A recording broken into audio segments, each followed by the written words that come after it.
dirige hacia el podio, desde donde va a estar haciendo las expresiones. Aparentemente el gobernador va a estar haciendo también uso de la palabra para presentar a la vicepresidenta de los Estados Unidos, que saluda despidiéndose de la familia de doña María, una dama de 86 años de edad, que ahora pues puede estar y vivir tranquila. Vamos a escuchar al gobernador, que parece que va a comenzar a hacer uso de la palabra.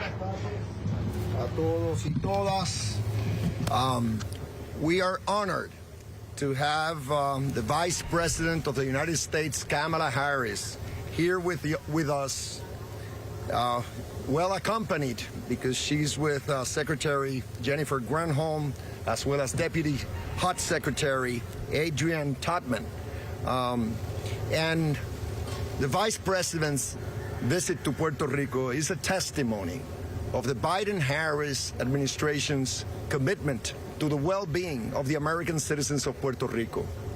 President Biden was here just a couple of days, a week or so after Hurricane Fiona hit us. The First Lady, Dr. Jill Biden, just visited Puerto Rico. And the Vice President, she's been here before several times, but in different capacities, including when she was a senator, U.S. Senator, but she's back. Amen. And we're so happy about that. I have to say that the frequent visits that we get from members of the cabinet of the Biden-Harris administration confirms that President Biden and the Vice President Harris have our back.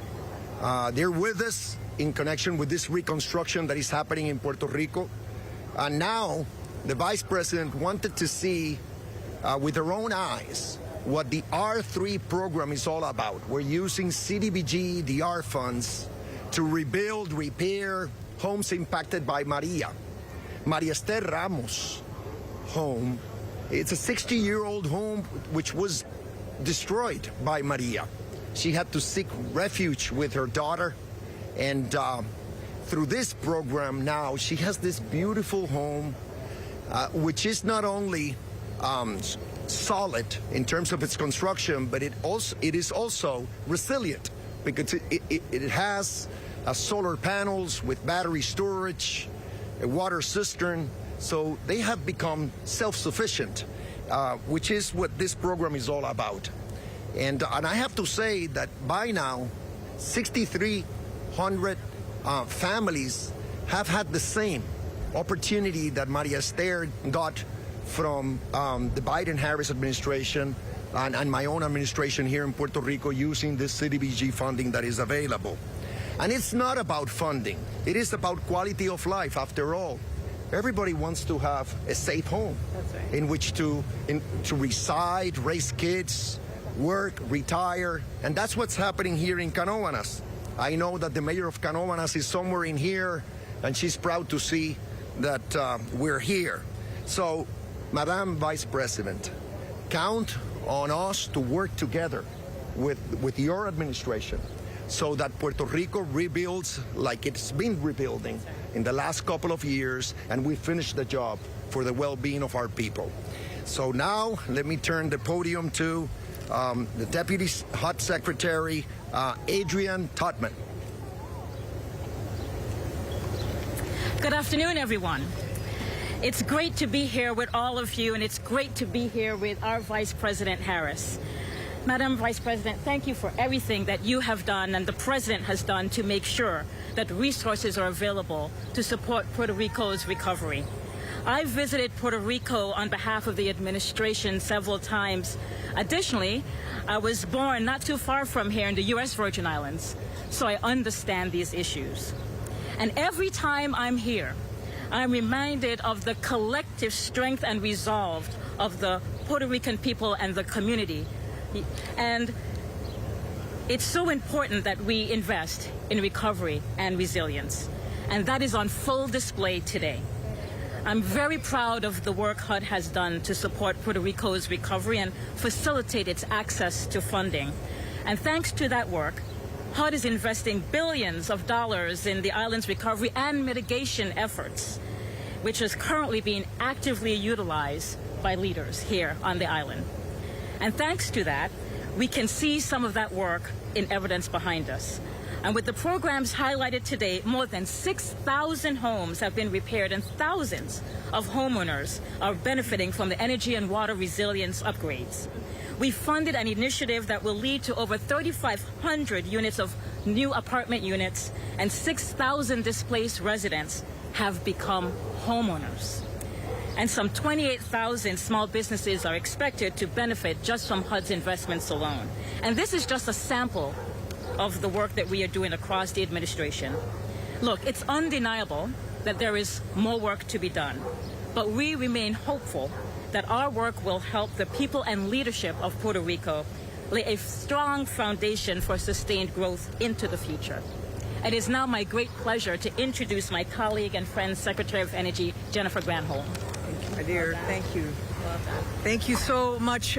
It is so great to be back in Puerto Rico with the Vice President, who has been instrumental in shepherding billions of dollars, unlocking billions of federal dollars to help the island recover and get on its feet. Madam Vice President, Puerto Rico, I know you know, has this goal of getting to 100% renewable energy, and the Department of Energy has been tasked by the administration to helping Puerto Rico achieve that goal. I'm proud to say this home is one of 114,000 homes across the island that now have solar and storage. Between our federal efforts and Governor Pierluisi is such an amazing partner in this, we will have 70,000 additional homes, but particularly for low-income people, for people who may have a medically fragile situation that requires electricity, or for last-mile homes. Those homes will have power. We expect that this summer will be the summer of solar, where we really see the quick implementation and installation of solar plus storage. So we are so grateful that you are here to inspect the work. I hope it meets with your satisfaction. Indeed. You want to see it go faster, I know, Yes, I do. because she's impatient. She wants results. And I'm so happy to turn the podium over to our great Vice President. Thank you, Madam Secretary. Thank you, thank you. Thank you, Madam Secretary. Thank you. I just want to first acknowledge the Secretary, because for those of you who know her work and her background, she is one of the most dedicated public servants I know.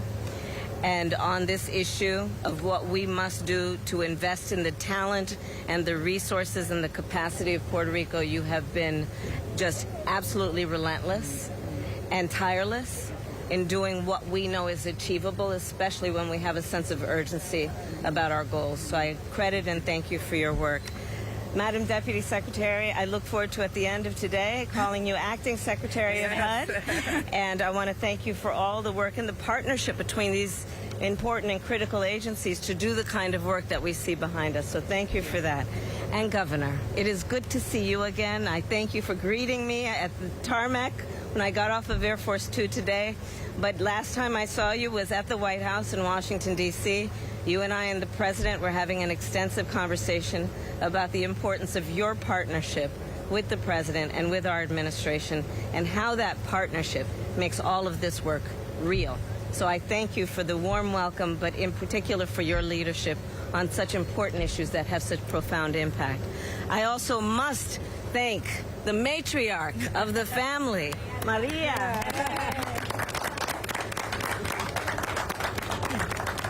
I was able to spend some time with her, and like all of the matriarchs in our families, we know where the power base is, right? We're talking about energy and solar. That's where the power is, right there. But she had tears in her eyes, explaining what it was like before this work happened. And she described to me the fear that she had that was so fundamental. It really was a matter of safety, as well as dignity, as well as quality of life. We are talking about people's homes, not only in terms of a structure, but the community, and of course the island. And what we must all understand should be a priority for restoring not only the beauty, but the infrastructure that then houses so much good and important work. I think it's critically important to remember this island is home to some of the most talented and innovative people in our nation. Puerto Rico was a growing leader and continues to be a growing leader on biotechnology. So much extraordinary work was happening, and then Maria, of course, had the impact of slowing some of that down. I was here shortly after Maria, and I saw the devastation that occurred. But what we also know is a community and a society that is in an upward trajectory when these types of climate disasters occur.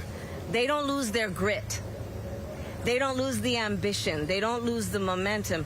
What we all need to do then is just supply the community and the talent here with the capacity and the resources. And so President Joe Biden and I have been very intentional about what we are doing for the leaders and the people and the families of Puerto Rico. So far, our administration has invested over $140 billion in Puerto Rico. And that work that has been a result of that investment spans the gamut, but includes what we are doing to help upgrade homes and facilities. What we are doing, again, with the leadership of the Secretary and Deputy Secretary, to install solar panels which are on top of this house, and to do it in a way that we learn the lessons from Maria. Solar panels were here before Maria, but part of what we realized is they were not hurricane resistant.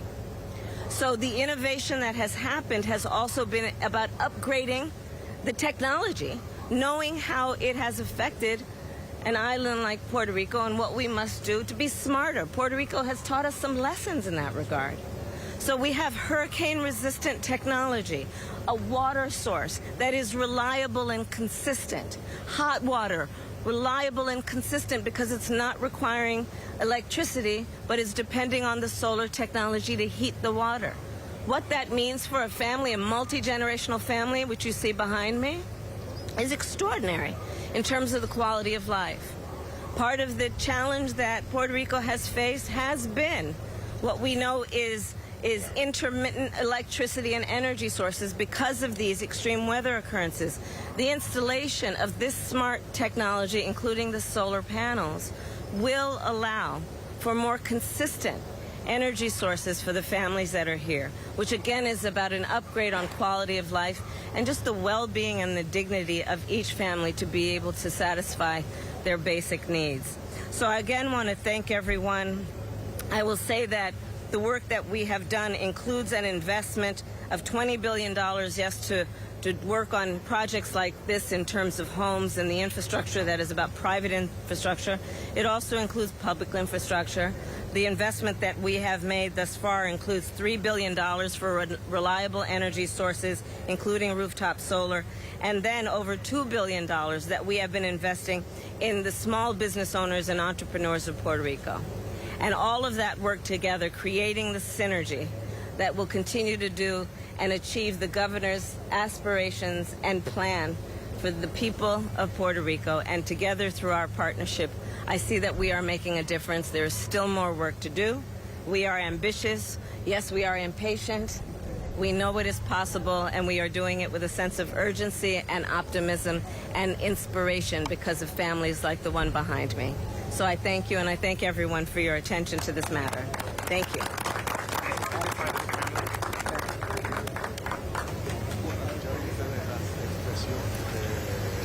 El gobernador Pedro Pierluisi, la secretaria de Energía de los Estados Unidos, la señora Jennifer Granholm, así como también la secretaria interina de HUD, el Departamento de la Vivienda Federal, Adrienne Todman. En estos momentos, pues la vicepresidenta Kamala Harris ha regresado balcón de la casa para despedirse de doña María y sus hijos, una mujer de 86 años que ha vivido aquí en San Isidro por 60 años, vio su casa destruida por el huracán María y hace un mes se mudó a esta casa reconstruida completamente, esto con los fondos del programa R3, el programa de reparación, reconstrucción y relocalización de viviendas. En su mensaje, la vicepresidenta reconoció que hay mucho por hacer, la administración Biden-Harris ha invertido sobre 140 billones de dólares en Puerto Rico, pero ella reconoce que todavía hay mucho por hacer. Dice que estamos ante un asunto de seguridad para esta familia, un asunto de seguridad, de dignidad, así como de calidad de vida, para lo que se está utilizando la mejor tecnología disponible, por ejemplo, en esta residencia, como la energía solar con los sistemas de paneles y baterías que se han instalado. En casas como estas, de esos 140 billones de dólares, en casas como estas, que según el gobernador son alrededor de 6.300 que ya han sido reconstruidas, pues hay ya un total de unas 6.300 de esta casa y se han invertido 20 billones de dólares en estos trabajos de remodelación. Ya la caravana se prepara para salir de aquí, de la calle 17 de la urbanización San Isidro. Nos indicaron que el gobernador ahora no va a seguir con la vicepresidenta, sino que va a permanecer aquí para hacer unas expresiones a los medios de comunicación. Nosotros vamos a regresar ahora a nuestros estudios y más adelante continuaremos con ustedes con esta transmisión especial. Desde Canóvanas les informó José Esteves.